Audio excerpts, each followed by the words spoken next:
Olá, tudo bem? Estamos de volta com o programa Pontuando, desta vez com um tema que fala de ansiedade, preocupação. Você está tenso? A pergunta é: o cidadão do mundo está mais preocupado? Está mais tenso? Está mais ansioso? Essa análise é uma análise interdisciplinar, mas também é uma análise global. A pergunta é: você anda preocupado, tenso, ansioso? Você tem medo de quê? Bom, nós podemos observar isso aí à luz da psicologia, à luz da neurociência, à luz da política e à luz da economia, pesquisando causas. A psicologia mais analisa, a neurociência vê as intercorrências das questões psicológicas de qualquer origem no corpo, na própria mente, no cérebro. A política pode demonstrar causas, a economia pode demonstrar causas, os relacionamentos de sociedades, os deslocamentos de pessoas, os refugiados, as crises climáticas, as crises econômicas. Muitos seriam os fatores. Então, vamos partir assim para um resumo inicial. Esse podcast vídeo se refere a um artigo pesquisado, construído, que analisa o aumento global dos níveis de preocupação, tensão e ansiedade entre os cidadãos de diferentes continentes, com base em estudos nas áreas de psicologia, neurociência, política e economia. A partir de uma revisão de literatura científica, mas também de relatórios internacionais, demonstra-se que fatores como o uso excessivo, por exemplo, de tecnologias digitais, o estresse político, demonstra-se que a desigualdade econômica e a aceleração social contribui para um estado de inquietude coletiva, que pode até não redundar, dependendo da sociedade, em preocupação ou urgências, ou até uma tensão nervosa ou uma ansiedade na sociedade. Mas esse fenômeno, inclusive, não é restrito a regiões específicas, ele é mais ou menos geral, ele representa uma tendência planetária que exige uma atenção interdisciplinar e políticas públicas integradas. Mas nós vamos ver que existe o contraditório, e isso vai ficar mais à frente. Então, a palavra-chave, ou as palavras-chave aqui, são ansiedade, saúde mental, neurociência, crise política, desigualdade econômica, globalização, nacionalismos, lideranças, políticas públicas, a ausência de políticas públicas. Bom, a saúde mental da população global tem sido amplamente debatida sob as lentes da psicologia, da neurociência, da política, da economia, até da antropologia, da sociologia.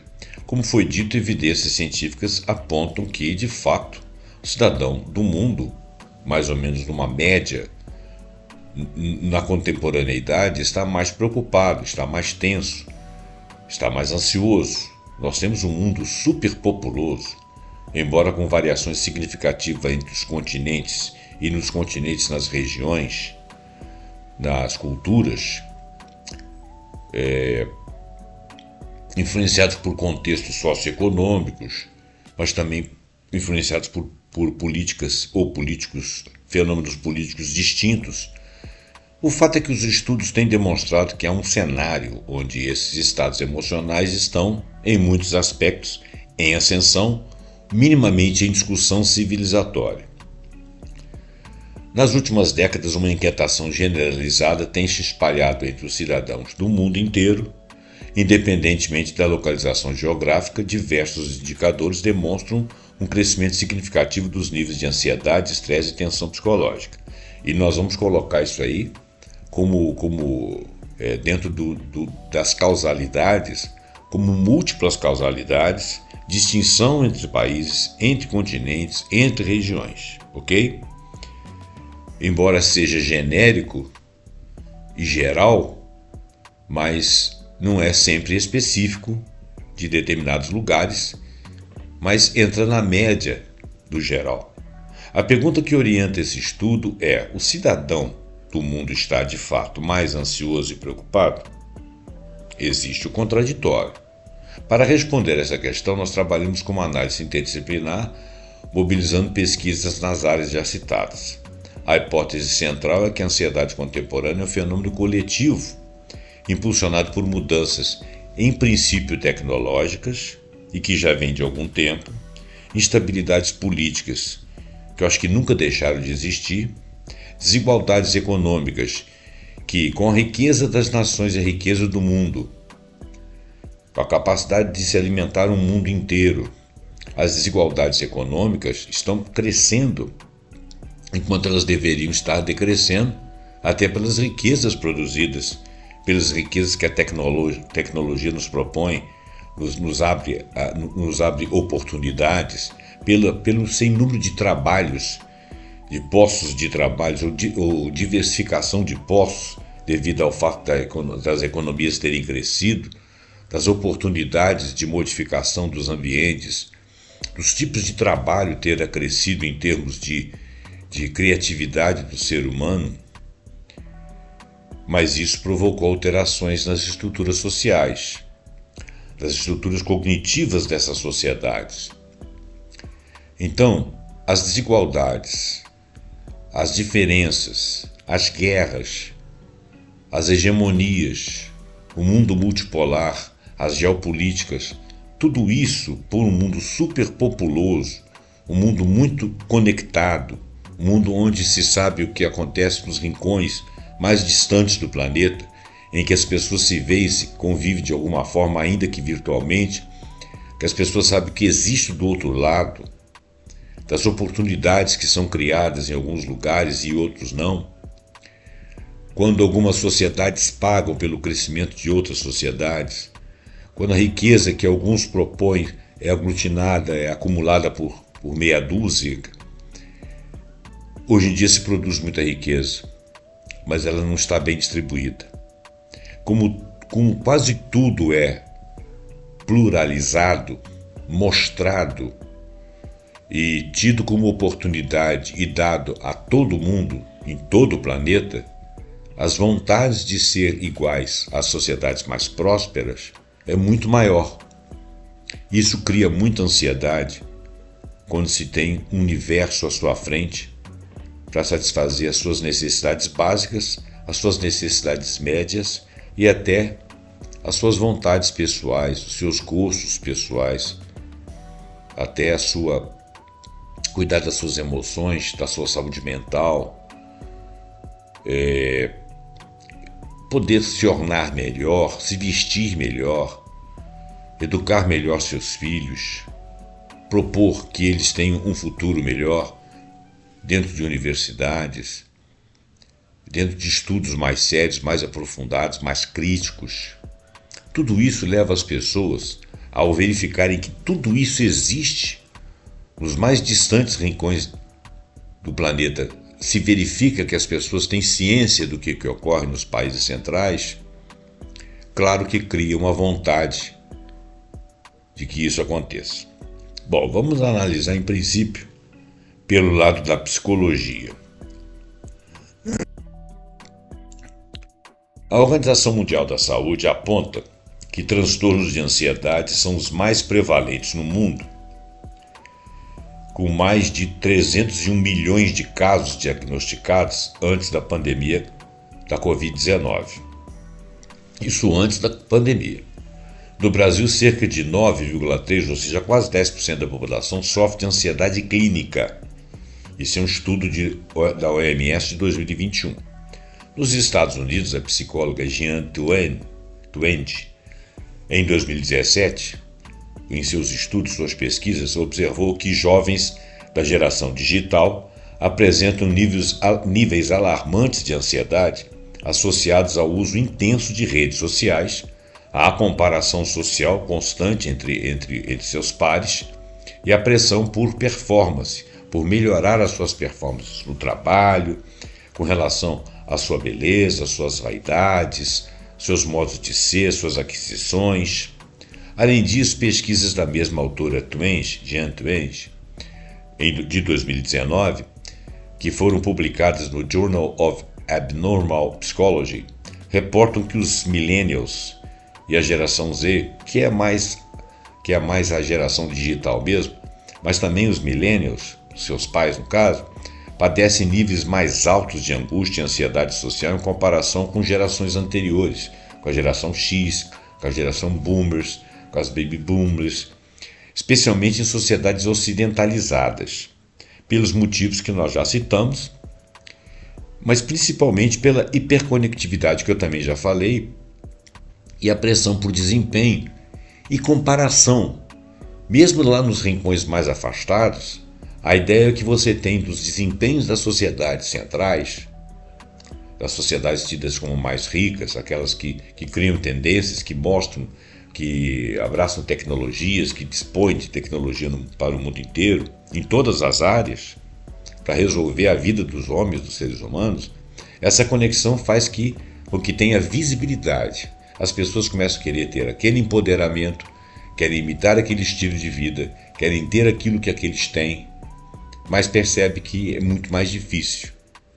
Essa conectividade com a sensação, a necessidade de desempenho, que parece que é uma instrução geral na humanidade, na atualidade, na competição inclusive, isso tem gerado muita angústia. Esse cenário se repete em países como Índia, Japão, Coreia do Sul, principalmente a Coreia do Sul atualmente, passa por níveis alarmantes de pessoas que tentam tirar a própria vida, entre jovens. Alguns jovens que não conseguem depois de estudarem muito, de terem suas performances escolares espetaculares, com níveis ótimos, não conseguem se localizar no mercado de trabalho. Essas pessoas voltam-se para dentro das casas dos seus pais e nem saem de casa, não se casam, porque acham que não estão de acordo com aquilo que deveriam estar para viver numa sociedade que para eles seria normal e natural. A psicologia contemporânea identifica uma sobrecarga emocional crescente, caracterizada por um excesso de estímulos. Exatamente essa hiperconectividade, ela dá lugar a muitos estímulos e uma diminuição das relações de apoio e pertencimento essenciais à saúde humana. Até porque muitas dessas relações, por elas serem distantes, virtualizadas dentro do mundo digital, falta o apoio real, o olho no olho, as leituras das expressões, o acompanhamento, os amigos próximos, as rodas de amigos, né? Chegar em lugares onde você se sente, horizontalmente falando, convivendo com iguais. A conexão virtual, ela não mantém a conexão pessoal entre pessoas reais.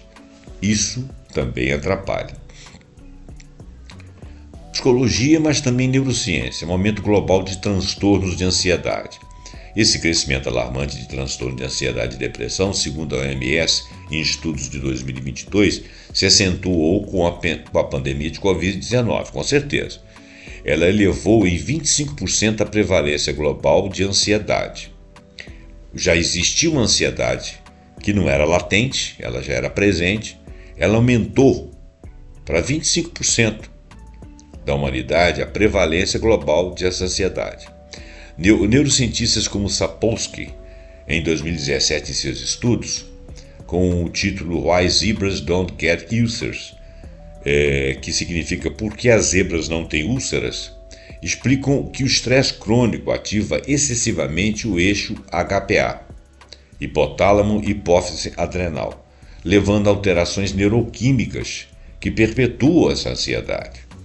A American Psychological Association tem realizado pesquisas regulares que indicam um estresse crônico significativo na população, frequentemente ligado a fatores como incertezas econômicas.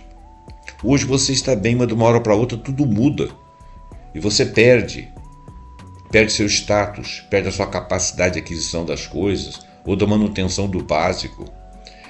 Isso cria uma instabilidade social, porque não é só a questão econômica, existem outras instabilidades, estabilidades em lideranças políticas, em discussões políticas, em políticas públicas, né?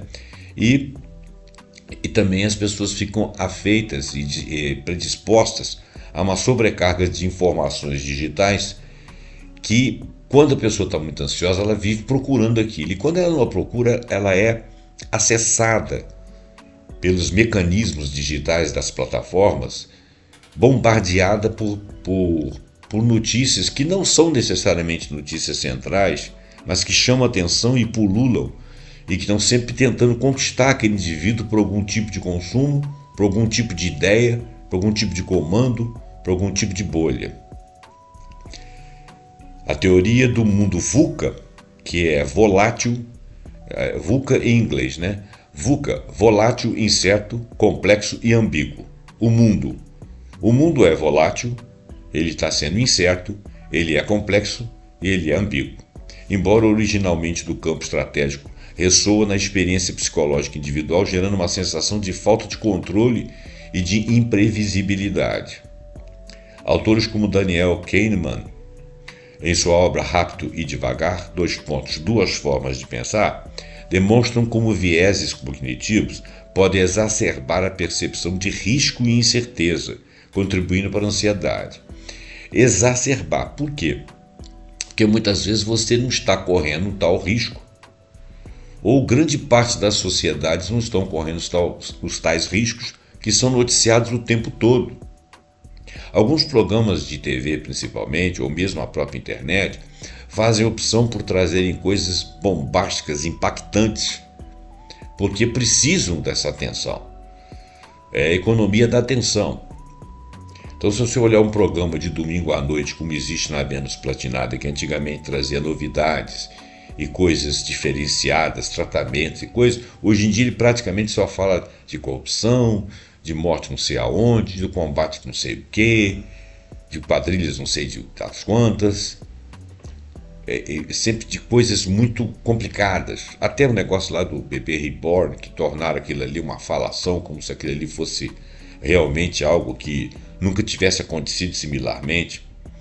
A neurociência oferece insights sobre mecanismos cerebrais subjacentes a essas experiências. Estudos utilizando técnicas de neuroimagem como a ressonância magnética funcional, que tem a sigla fMRI, têm demonstrado hiperativação da amígdala. A amígdala é o centro do medo, a amígdala cerebral, tá?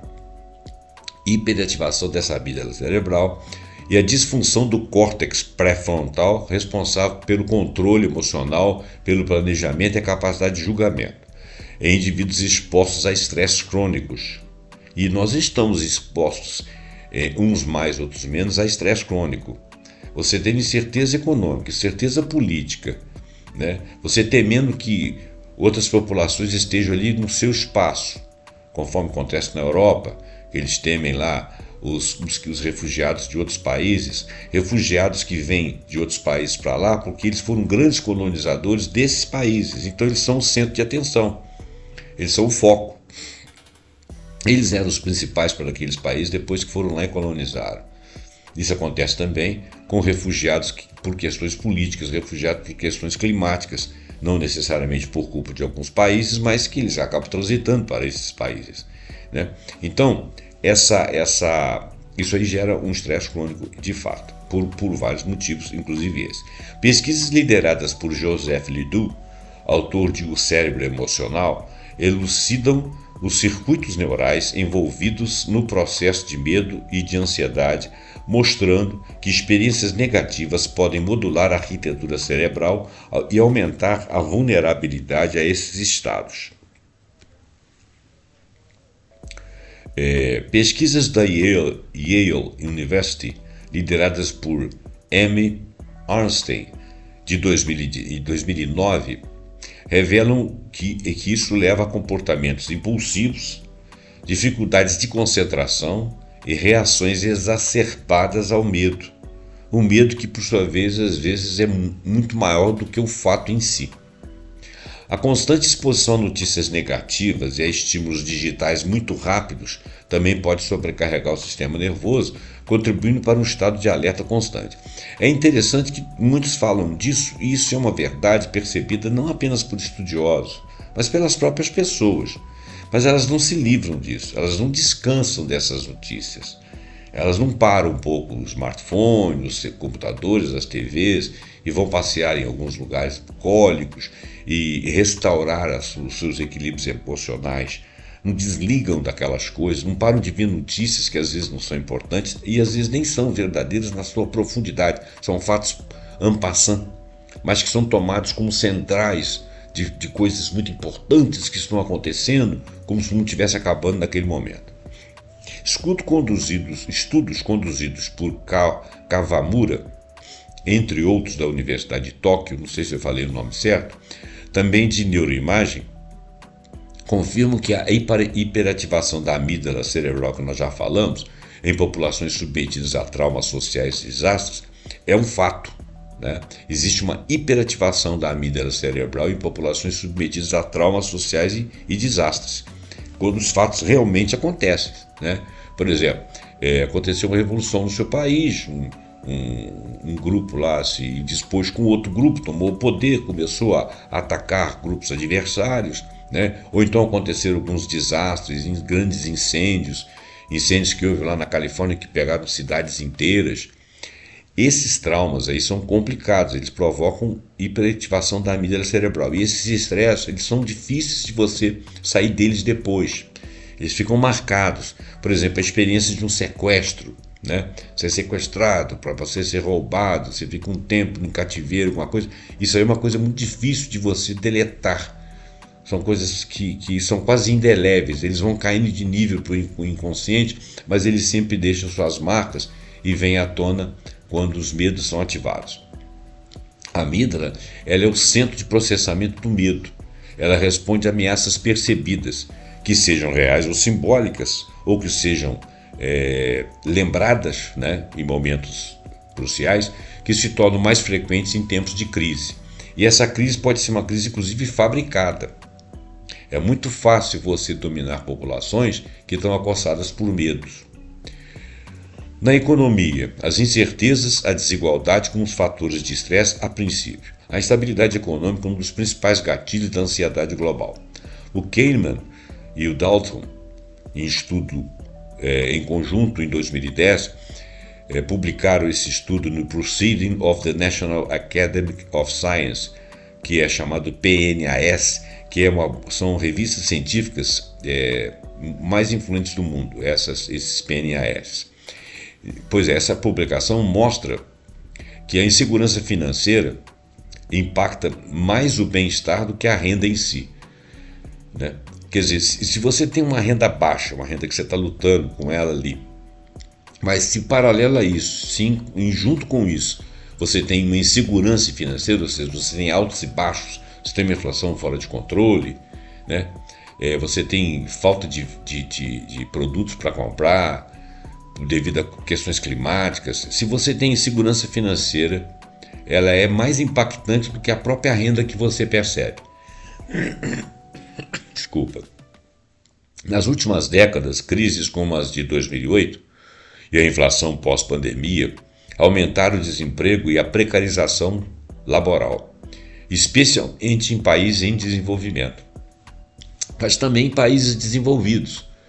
Essa crise da precarização laboral, devido às práticas econômicas mundiais, tem realmente acontecido em vários rincões do planeta, também em países desenvolvidos, mas elas são mais impactantes em países em desenvolvimento, porque os países em desenvolvimento eles estão saindo de um lugar e caminhando para outro. Eles estão desenvolvendo aos poucos. E qualquer perda ali é crucial, porque é muito ruim você voltar no caminho em que você estava seguindo à frente. Na África, por exemplo, pesquisas como Adjaye Gibeiwongo, que é um autor, 2 autores no caso, e outros autores de 2018, revelaram que a combinação de pobreza, desemprego, falta de acesso à saúde mental agrava o sofrimento psicológico visivelmente em números alarmantes. Já na Europa, mesmo em economias estáveis, conforme eu já disse, a austeridade pós-crise, aquela coisa de você começar a segurar o dinheiro do Estado, não ajudar aqui, não ajudar ali, não liberar recursos para as pessoas que estão em aflição, que é o fenômeno da austeridade, né? Aquilo, o Estado mínimo e tal, esse fato pós-crise, né? Elevou os casos de burnout, como apontam os estudos de Stucker and Basel, de 2013, em The Body Economy. Com a desigualdade estrutural, estabelece-se a insegurança financeira, obviamente. E como tal, a desigualdade social e a precarização do trabalho são fatores decisivos no crescimento da ansiedade. O economista francês Thomas Piketty, em 2014, com sua publicação, argumenta que a concentração de riqueza não apenas amplia a exclusão econômica, ela também intensifica o sofrimento psíquico.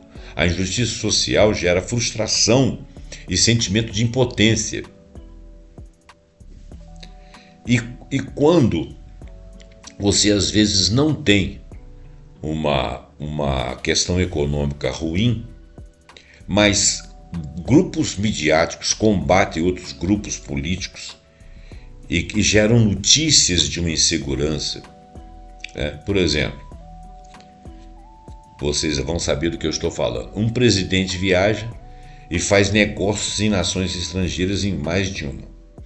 Aí a mídia começa a falar que o storage daquele presidente era muito grande, que o custo-benefício não valeu a pena, né? Então isso gera uma frustração, porque as políticas reais ali disponibilizadas não são avaliadas. Talvez elas não sejam tão boas, mas são boas em princípio. E claro, toda diplomacia tem os seus parâmetros. Basta você passar aquela notícia dentro de um contexto que ele seja propício para você falar mal, vamos dizer assim, daquele agrupamento político, que você causa frustração e sensação de impotência. Quer dizer, os ganhos daquelas visitas, daqueles trabalhos, não são explicitados, mas qualquer perda é enaltecida. Isso também tem acontecido, não só aqui, mas em muitos lugares do mundo. Os relatórios do Fórum Econômico Mundial de 2024 mostram que na África, América Latina e no Sudeste Asiático, o desemprego estrutural, e isso tem acontecido, a inflação, a falta de acesso à saúde, inclusive à saúde mental, a insegurança alimentar, são causas centrais de sofrimento mental. Mesmo em países desenvolvidos, o custo de vida é elevado, a instabilidade de mercado de trabalho, que também tem acontecido, muitas profissões têm desaparecido. O mercado de trabalho, às vezes, algumas empresas somem do mapa da noite para o dia, elas ficam obsoletas, né? Vou dar um exemplo para vocês da que fabricava celulares aí, que era muito conhecida, não vou relatar nomes aqui, mas que ela de repente saiu do mercado. E ela tinha um plantel de pessoas que trabalhavam, um plantel muito grande. Como as concorrentes foram se aperfeiçoando, aquelas pessoas que saíram dali, de repente não encontravam mercado para aquele conhecimento que elas tinham. Então, isso torna o mercado de trabalho algo instável. Algumas profissões simplesmente desapareceram. Outras apareceram, mas de repente não compensa. Não compensa aquelas que foram perdidas. E também, aquelas que apareceram, necessariamente aqueles que perderam emprego, não têm habilidade para aquelas que apareceram. Principalmente no setor tecnológico. É claro, isso afeta o bem-estar das populações, é óbvio. Um relatório da Organização Internacional do Trabalho, a OIT, demonstrou como a precarização do trabalho e o aumento do desemprego juvenil em diversas regiões tem um impacto direto na saúde mental, elevando níveis de ansiedade e depressão. O medo do futuro financeiro e a dificuldade de garantir as necessidades básicas contribuem para o estado de tensão constante. Autores como Robert Shiller, que escreveu um livro chamado Narrativas Econômicas, uma publicação, né?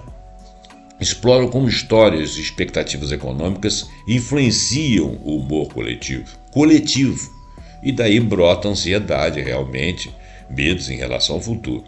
Na política, insegurança democrática e o que ocorre muito hoje em dia, as polarizações. Polarizações criadas para a necessidade de dividir para desestruturar. Porque aí quando você polariza, você gera inimizade entre grupos que não se intercambiam. E existe sempre uma ameaça potencial, né? O grupo adversário é sempre um grupo que quer comer a criancinha, um grupo muito perigoso. Nessa divisão, você mantém as pessoas tensas, as pessoas preparadas para o embate de ideias. Fake news rola de um lado para outro.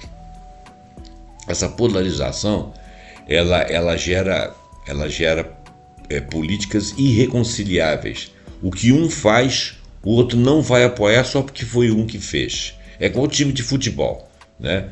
Seu time é pior, mas você não vai admitir.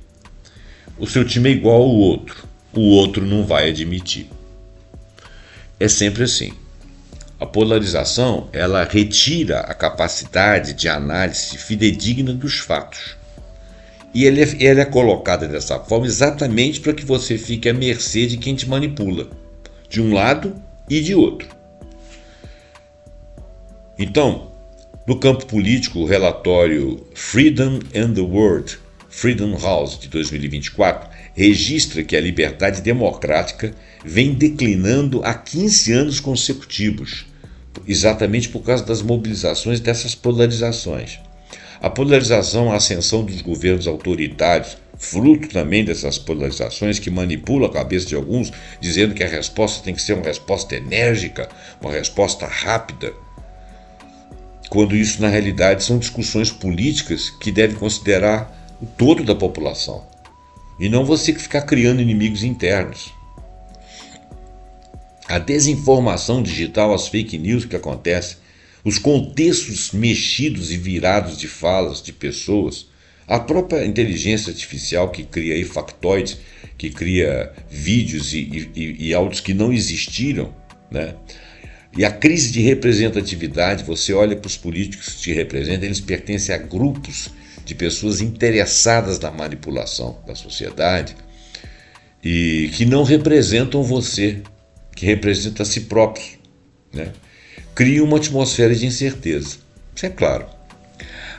O cientista político Yascha Mounk, em estudos de 2018, ele descreve esse fenômeno como um mal-estar democrático, em que o cidadão se sente impotente diante de decisões estatais que não o favorecem, que não levam ele em consideração, que não, a partir daqueles que não o representam.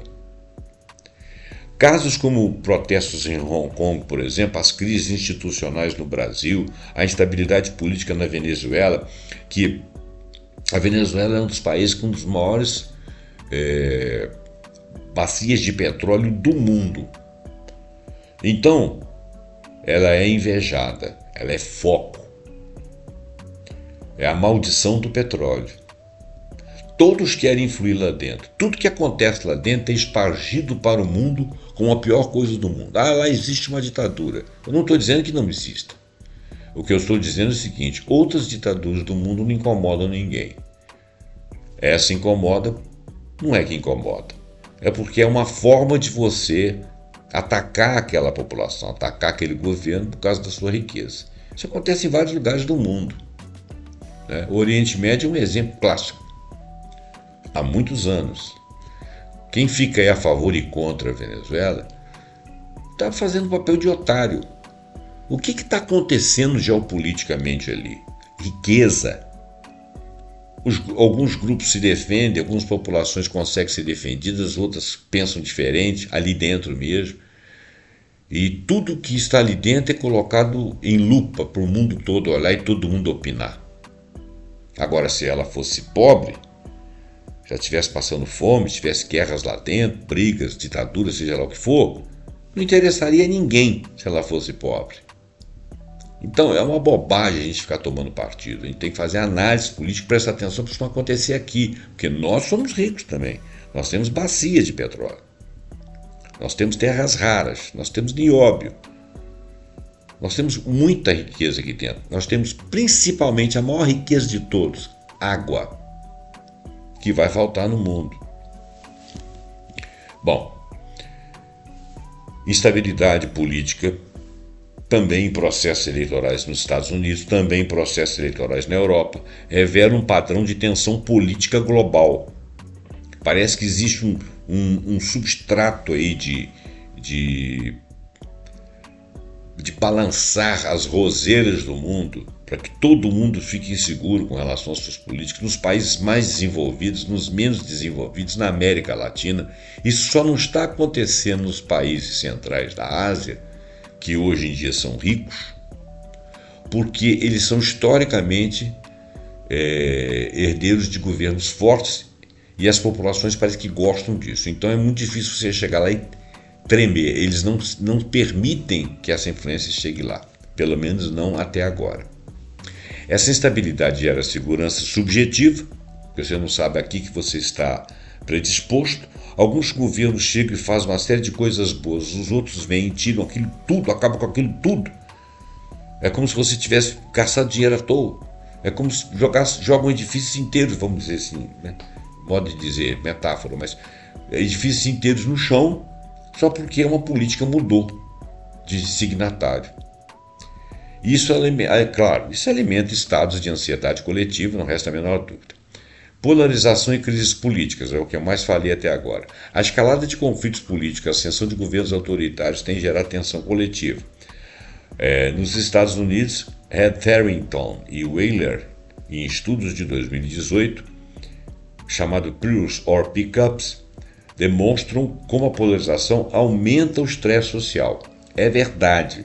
Você vê lá a notícia do oponente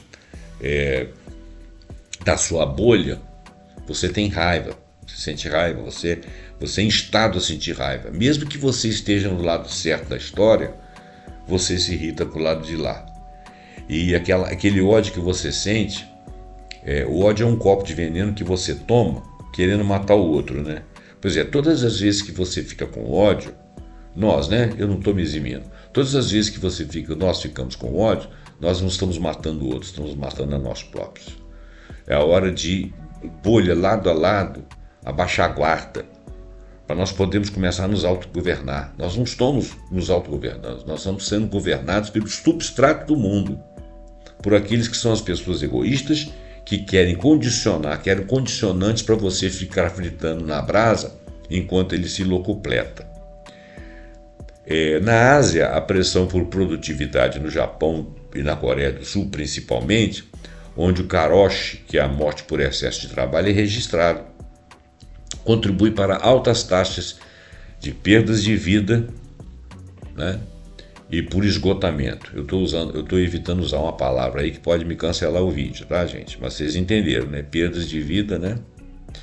E esgotamento nervoso, conforme estudos do Shin e outros autores no caso asiáticos, no Asian Journal of Psychiatry.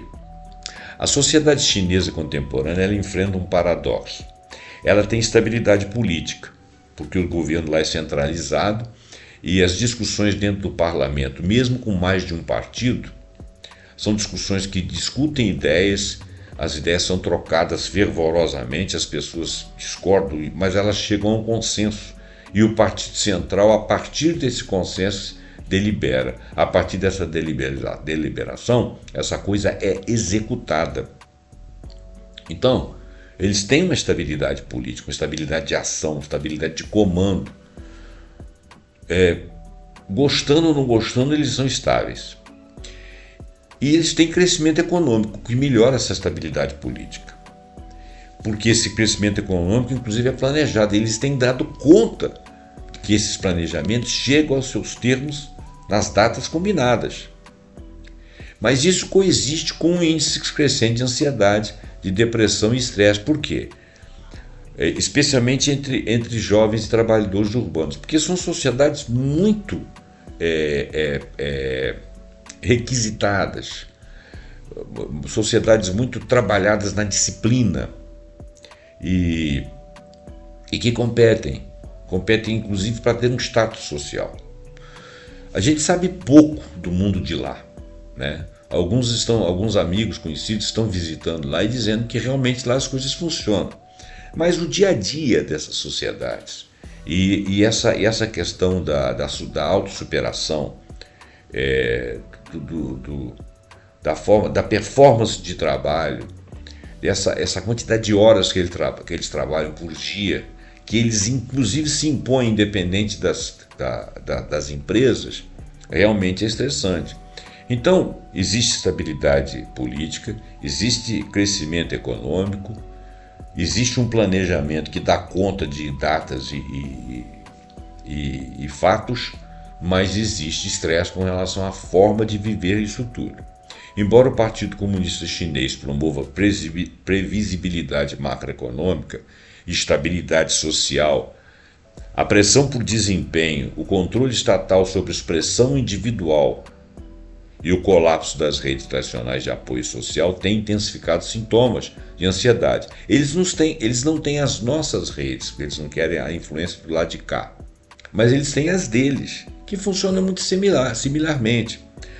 A análise é baseada em estudos empíricos, dados oficiais e literatura acadêmica internacional. Inclusive, eles próprios avaliam isso, porque eles planejam tanto a vida deles que eles não gostam de ter perdas em guerras, por exemplo, eles não gostam de ter perda em destruição, eles não gostam de ter perda por saúde mental.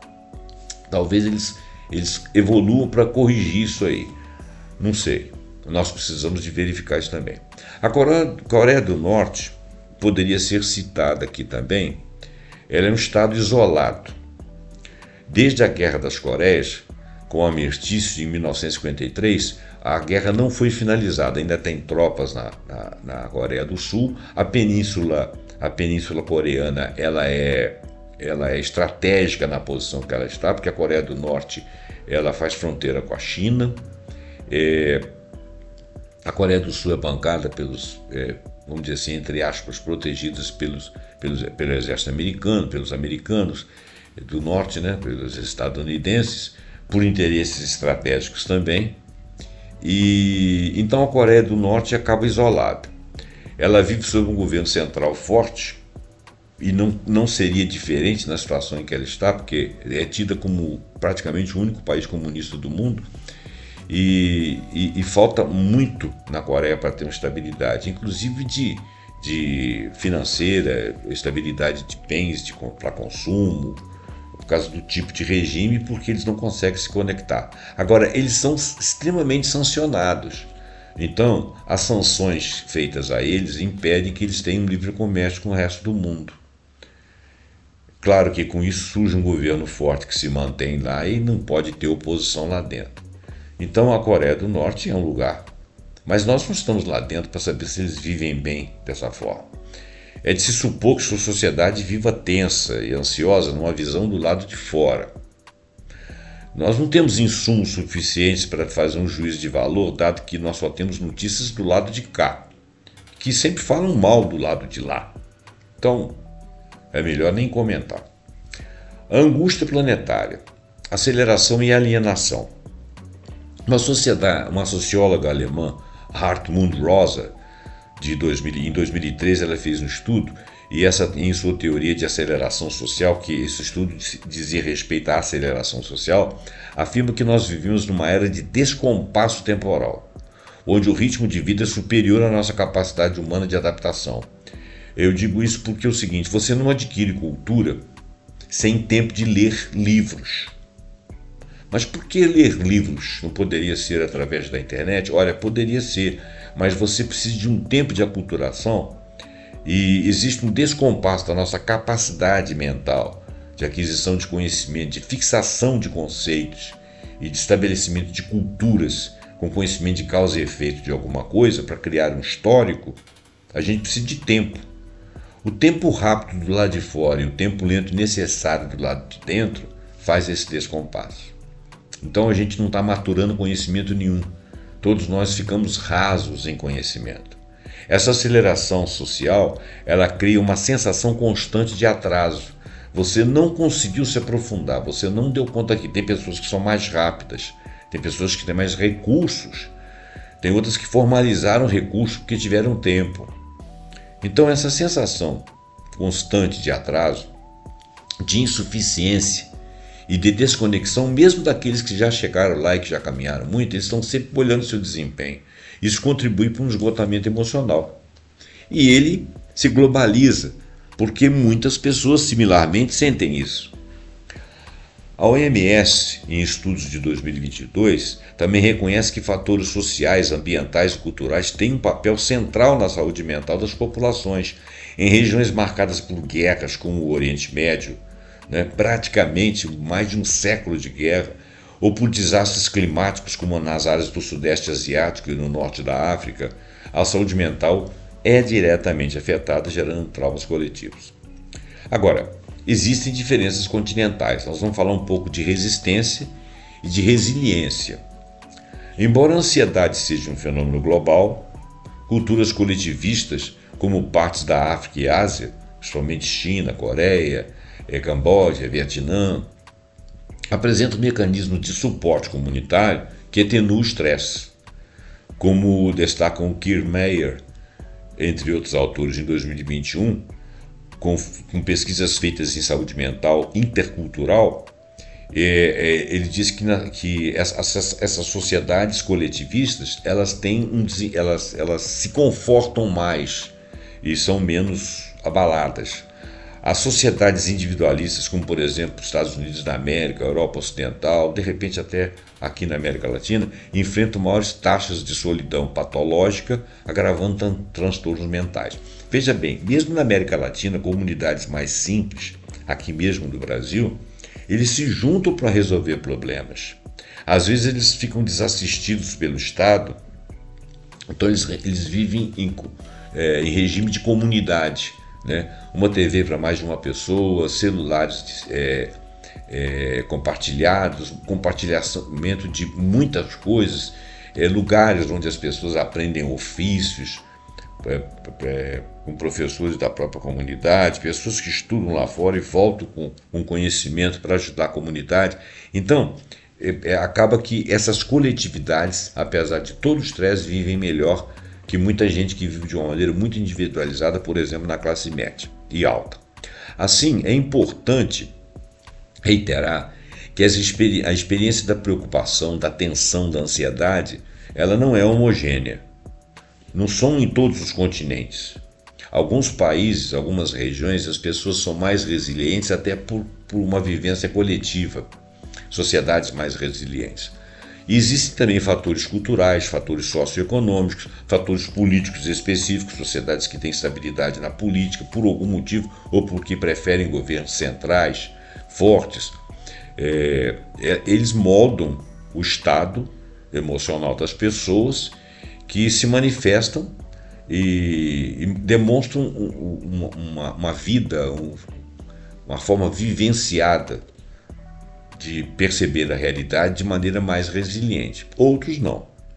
Então, no entanto, a convergência de evidências de diferentes áreas de conhecimento sugere uma tendência global, vamos dizer, na média, ou talvez um pouco mais acima dessa média, de aumento desses sentimentos impulsionado por desafios interconectados que permeiam a vida dos cidadãos do mundo contemporâneo. Isso é fato. Mesmo você vivendo num país onde você tem estabilidade, se tudo à sua volta está ruindo, você começa a temer pelo seu futuro.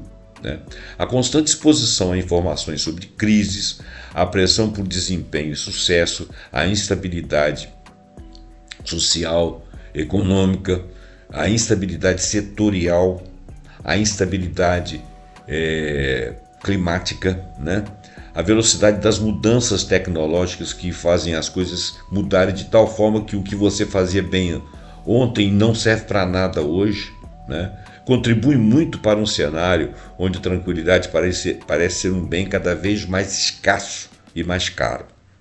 O mundo é muito populoso, mas é interconectado, apesar dessa população extrema. Geopoliticamente, os blocos se intercambiam e concorrem entre si e não sabemos o exato momento histórico em que suas angústias vêm à tona, por problemas particulares, pessoais, regionais, étnicos, mas também por problemas ligados à globalização, ao restante do mundo. Sabemos que o mundo anda muito polarizado e existe um forte esquema que mantém essas chamas de concorrência acesas, exatamente para deixar os cidadãos com medo, falando mais alto, e também a desinformação que permeia as sociedades. Não se sabe. Algumas mentiras são repetidas muitas vezes, como diria Goebbels, se tornam verdades. Nós estamos no tempo da pós-verdade, em que uma coisa não é fato, mas passa como fato e faz as pessoas acreditarem que é um fato. Este tem sido um outro componente de instabilidade mundial, a desinformação. Bom, em conclusão, nós vamos dizer o seguinte: o cidadão global está mais ansioso, mas com nuances. Enquanto a neurociência e a psicologia explicam os mecanismos universais do estresse, a economia e a política podem mostrar, e o clima também, podem mostrar como contextos locais intensificam ou amenizam o problema.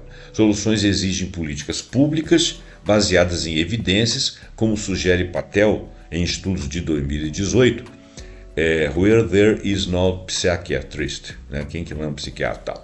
Por que nós não somos psiquiatras? Tá bom. Defendendo abordagens transculturais para a saúde mental. Não sei se eu traduzi onde não há psiquiatra, alguma coisa assim. Também não faz diferença. A análise interdisciplinar e global, confirmando que o cidadão do mundo contemporâneo está mais preocupado, pelo menos em tese, tenso e ansioso, diz que esta condição é consequência de uma complexa teia de fatores psicológicos, neurológicos, políticos, econômicos, climáticos, pessoais, né? Étnicos até, reafirmando então o nosso ponto de vista de partida lá em cima, que é uma verdade não absoluta, uma verdade relativa, mas uma verdade presente, real. Nós estamos numa grande transformação mundial, nós estamos mudando de vários paradigmas ao mesmo tempo, nas questões pessoais, nas questões de gênero, nas questões da independência da mulher, do posicionamento das mulheres, dos jovens, a geração Z que tem aparecido aí com ideias muito diferentes, que talvez sejam transformadoras para o mundo. Nós estamos num momento de mudança paradigmática muito alto, e isso realmente traz estresse, não apenas pelos problemas, mas pelas expectativas de futuro diferente, né? Uma realidade que não sabemos se acontecia em outras épocas, né? A gente tem um problema estrutural multifatorial que não se limita a casos individuais e representa uma realidade coletiva de muitas coletividades, né? E em outras épocas o mundo não era muito populoso, as sociedades se encontravam distanciadas entre si, quase não se conectavam. Talvez uma má notícia de um lugar não chegasse no outro tão rapidamente, não atemorizasse o mundo, mesmo que ele estivesse, mundo, sob risco. Diante disso, é urgente a formulação de políticas públicas integradas, a ajuda entre países, o intercâmbio entre países, voltadas à promoção de saúde mental, à regulação de meios digitais, o combate às desigualdades econômicas e ao fortalecimento das democracias, da coletividade conversar mais extensamente, menos digitalmente. Além disso, a sociedade global precisa de repensar valores, ritmos, principalmente, prioridades. O que é prioridade na minha vida? É viver mais e melhor ou viver tendo mais coisas? É querer escalar uma montanha todos os dias para provar que está se superando, e você deixa de viver para poder chegar a esses parâmetros, checá-los com outras pessoas, para que a busca da produtividade, parece que é a coisa que mais ocupa o homem, não continue sacrificando o bem-estar desse homem, desse ser humano, né? Olha, tem várias referências aqui: Amy Arnstein, House Freedom, Institute for Health Metrics and Evaluation, do Global Burden of Disease Studies de Seattle, o Kawamura, que é o japonesinho lá, as evidências das neuroimagens, Yasha Mounk, a OMS, o Thomas Piketty, a Hartmut Rosa, a Jean Twenge, a World Economic Forum, a Global Risk Report, o Zhang, né, a Prevalence of Burnout Amongst Chinese Physicians, porque existe burnout na China também, né? Sapolsky, Why Zebras Don't Get Ulcers, que eu já falei, Jean Twenge outra vez, Journal of Abnormal Psychology, o Kahneman e o Dilton com as PNAS, o Stucker and Basos com Body Economic, o V. Patel com Where There Is Not Psychiatric. Bom, de toda forma, eu estou falando dessas coisas aqui, porque esse estudo ele foi exaustivo, eu peguei de vários lugares, né? Que alguns traduziram esses autores foram muito importantes. Eu percebi pela nomenclatura, pela literatura lá, que realmente os estudos são muito recentes, 2002, 2003, 2018, 2017, 2019, 2022. De toda forma, é importante salientar que esse texto ele sintetiza, embora a ansiedade seja uma realidade global, suas causas e manifestações exigem análises regionais e intervenções específicas, porque elas são multifatoriais e multiculturais. Então, olha bem, não é fazendo um programa desse para aumentar a ansiedade das pessoas. Claro, eu sei que eu não tenho a penetração, não tenho milhões e bilhões de visualização aqui. Quem dera eu tivesse, que pudesse ser discutido, vir a público as discussões, deixar comentário e tal. Mas isso, infelizmente, não é verdade. Para mim, né? Pelo menos não por enquanto. Eu também me restringiria à língua portuguesa, né? Mas o fato é que se esse programa aqui fosse um programa que pudesse ser espargido para o mundo inteiro, que ele também não fosse o programa que criasse, que ensejasse a crise e a ansiedade por dizer que todo mundo está ansioso. A gente tem que verificar caso a caso e as ansiedades por que em cada uma das sociedades. Mas é visível que o mundo, ao mudar de paradigma, ser tão populoso, tão conectado, em que as pessoas conhecem as vidas umas das outras, parece que realmente a gente anda muito ansioso e muito preocupado. Bom, eu agradeço aqui a sua atenção, espero que você tenha gostado desse programa. Desculpa mais uma vez que eles sempre ficam grandes, porque eu falo pra caramba, né? E eu gosto desse tipo de discussão, eu acho importante a gente discutir isso aí. Passe esse programa pra frente, deixe seu like, deixe seu comentário, assine o nosso canal e até o próximo programa pontuando algum assunto que nós acharmos muito interessante. Até lá.